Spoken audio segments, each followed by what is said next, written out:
In this episode, we're going to take incident preparation out of the abstract and connect it to 4 operational capabilities that quietly determine whether your response will be calm or chaotic: logging, backups, access, and asset visibility. Beginners often imagine incident readiness as mostly meetings, plans, and policies, and those do matter, but real incidents are won or lost on what you can see, what you can restore, what you can control, and what you actually know exists. These 4 areas are practical because they show up in almost every incident, regardless of the attack type, and they shape your options in the first hour when uncertainty is high. If you have good logs, you can build a reliable timeline and validate claims. If you have good backups, you can recover without gambling. If you have disciplined access control, you can contain damage without shutting everything down. If you have asset visibility, you can scope and prioritize instead of guessing. The goal is to help you understand these capabilities in plain language and see how they fit together as a readiness engine. Let's start with asset visibility, because it is the foundation that gives meaning to everything else. Asset visibility means having a reliable understanding of the systems, devices, accounts, applications, and data stores that exist in your environment, along with basic context like who owns them, what they are used for, and how critical they are to operations. In an incident, the first questions are often about scope, and scope is impossible to answer if you don't know what exists in the first place. If someone says a server is compromised, you need to know whether that server hosts a critical application, whether it connects to sensitive data, and which other systems depend on it. Asset visibility also supports prioritization, because not every system has equal business importance, and leaders must choose where to focus first. For beginners, it helps to think of asset visibility as your map and your roster. Without it, you're trying to coordinate a crisis in a building where nobody knows how many rooms exist or who is inside them. Asset visibility is not only a list of devices, because a list without context can still lead to bad decisions. Good visibility includes relationships, like which systems talk to which accounts have privileged access, and where important data lives. Those relationships matter because incidents often move through connections, and an attacker's ability to spread depends on how systems and accounts link together. Visibility also includes ownership clarity, meaning someone is responsible for the asset and can answer questions quickly, because response slows down when nobody knows who controls a system. Even in beginner terms, you can see why this matters. If a system must be isolated, someone needs to approve it, someone needs to implement the action, and someone needs to understand what business function will be disrupted. When those basic facts are missing, the incident turns into meetings and guesses rather than targeted action. So operationalizing readiness starts with knowing the environment well enough to act without reinventing basic knowledge. Now let's connect logging to that foundation, because logs are how you learn what happened and when, which is what turns suspicion into evidence. A log is a record of events, such as logins, file accesses, configuration changes, process activity, or network connections. Logging as a readiness capability means you not only collect logs, but you collect the right logs from the right places in a way that makes them reliable and usable under pressure.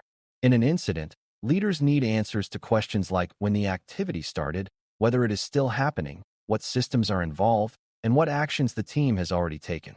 Without logs, those answers become based on memory and opinion, which produces conflicting stories and bad decisions. With good logs, you can build a timeline that supports containment, recovery, and accurate communication. For beginners, the key idea is that logging is not only about detecting incidents, it is about making decisions during incidents with confidence. Logging also requires you to think about quality and consistency, because not all logs are equally helpful. If some systems log in one format and others log in another, or if time settings are inconsistent, building a timeline becomes harder and errors become more likely. If logs are missing for key systems, you can't rule out involvement, and the scope of the incident may expand simply because you lack evidence. If logs are stored only on the affected system, they may be lost when the system fails or is wiped, which can erase crucial evidence. This is why readiness is not just turning on logging, but ensuring logs are available where you need them when you need them. In plain terms, you want logs that are easy to access, hard to tamper with, and complete enough to tell a coherent story. When exam questions talk about building a timeline, validating an incident, or scoping impact, Good logging is often the silent dependency behind the best answer. A practical leadership point about logging is understanding the difference between a clue and a conclusion.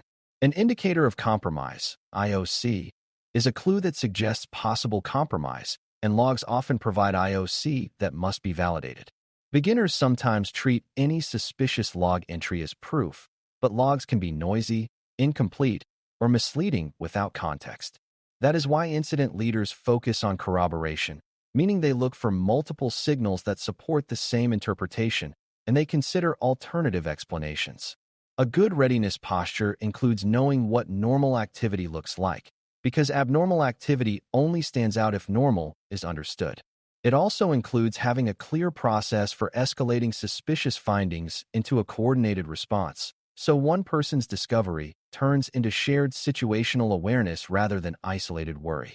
When you operationalize logging, you are operationalizing your ability to move from uncertainty to shared facts, which is a central incident leadership skill. Now let's move to backups, because backups determine whether you have safe options during recovery, especially when systems are unavailable or untrustworthy. A backup is a copy of data or system state used to restore operations after loss, corruption, or destruction. Readiness is not having backups in theory, but having backups that can be restored reliably, in a time frame that matters, and to a state you can trust. In incidents that involve destructive malware, accidental deletion, or system compromise, the ability to restore can be the difference between hours of disruption and weeks of crisis.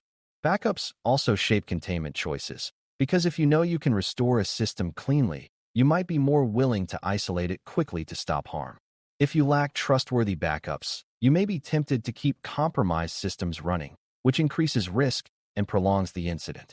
For beginners, the core idea is that backups create alternatives, and alternatives reduce panic and enable disciplined decision-making.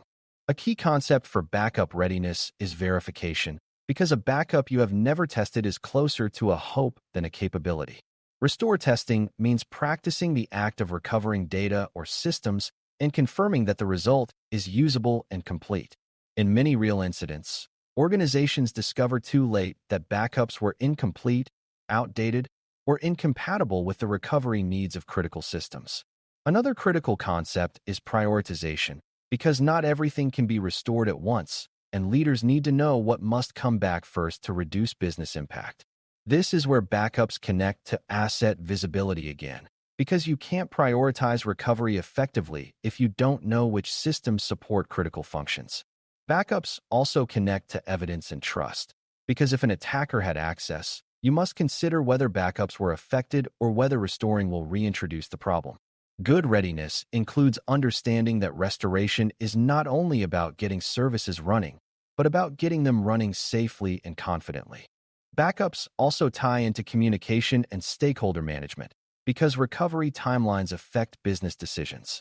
If restoration will take time, leaders need to set expectations, coordinate workarounds, and communicate accurately about progress. In an incident, inaccurate optimism can be damaging, because it leads stakeholders to make decisions based on false timelines.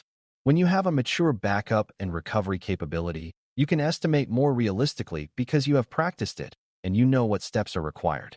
That makes your communications calmer and more credible, which reduces organizational stress. It also supports after-action learning, because you can evaluate whether recovery met expectations and where improvements are needed. For a beginner, it helps to see backups not as an IT chore, but as a core incident capability that supports decision-making, containment, and trust. Now let's talk about access, which is often the fastest and most effective lever you have during an incident. Access refers to who can log in, what they can do once inside, and how those permissions are granted and managed. In many incidents, attackers gain access through stolen credentials, misuse of privileges, or exploitation that leads to account control. That means incident readiness depends on being able to quickly see access patterns, quickly limit access when needed, and quickly restore safe access after containment. Identity discipline also includes knowing which accounts are privileged, because privileged accounts can change systems, disable controls, and access sensitive data. Multi-factor authentication, MFA, matters here because it makes it harder for a stolen password alone to become unauthorized access, reducing both frequency and severity of account-based incidents. For beginners, the important point is that access controls are not only preventative, they are response tools, because they let you shut doors quickly and selectively instead of taking blunt actions that break everything. Operationalizing access readiness includes strong processes around account lifecycle, meaning access is added, changed, and removed in a controlled way. If old accounts linger, if shared accounts exist without accountability, or if permissions are granted broadly for convenience, incidents become harder because you cannot quickly determine what access is legitimate and what is suspicious. Good readiness includes knowing how to disable an account quickly, how to force credential resets when appropriate, and how to ensure critical operations can still function when restrictions are applied. This is a leadership balancing act because aggressive access restrictions can disrupt business functions, while weak restrictions can allow an attacker to continue causing harm. The best incident leaders think in terms of minimizing blast radius while maintaining essential operations, and access management is often the cleanest way to do that. When exam questions involve suspicious logins, insider risk, or compromised accounts, answers that emphasize disciplined access control and clear authorization often align with strong incident leadership. Access also connects deeply to logging, because access events are among the most valuable evidence sources during an incident. Login successes and failures, privilege escalations, account changes, and unusual access patterns can reveal both what happened and what is still happening. If you cannot see access events, you may miss early warning signs and struggle to scope compromise. If you cannot trust access logs because time is inconsistent or logging is incomplete, your timeline will be fragile. This is why these four capabilities are a system, not separate checkboxes. Asset visibility tells you what should exist, access controls define who should reach it, logging tells you what actually happened, and backups determine what you can restore safely if things go wrong. When one of these pieces is weak, the others become less effective because they depend on each other. Operationalizing incident preparation is about strengthening the system as a whole.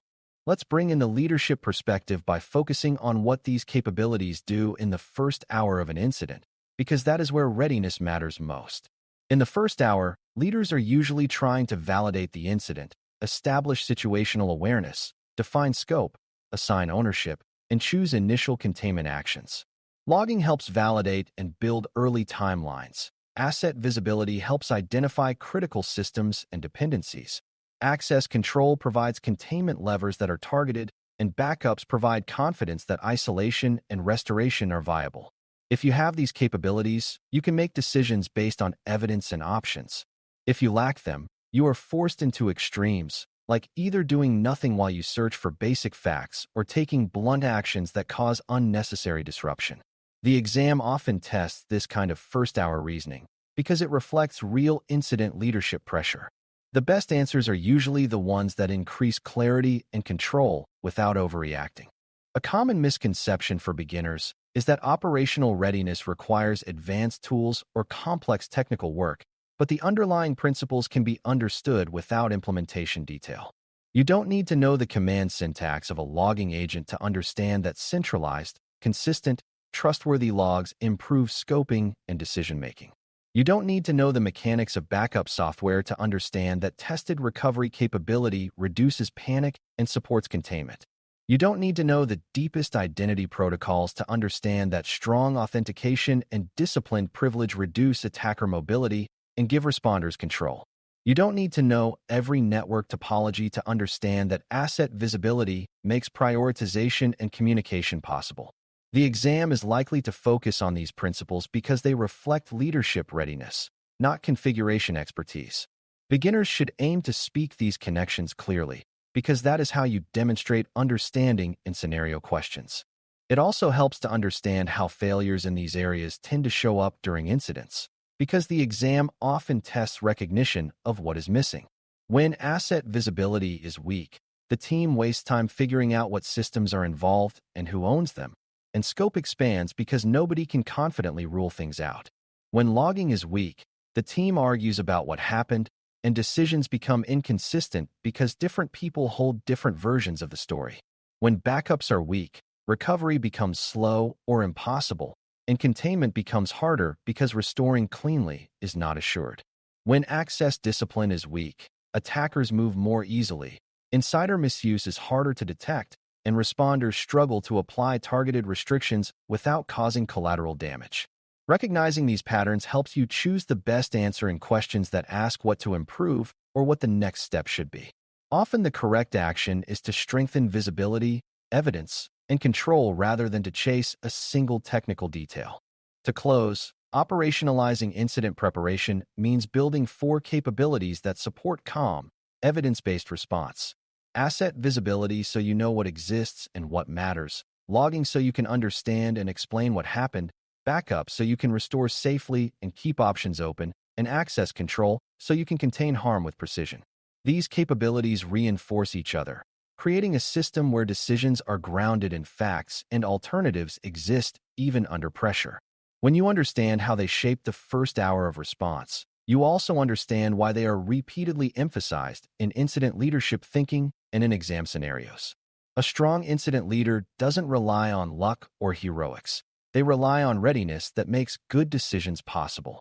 When you can explain these concepts plainly and connect them to containment, recovery, and communication, you're building the kind of understanding this certification expects.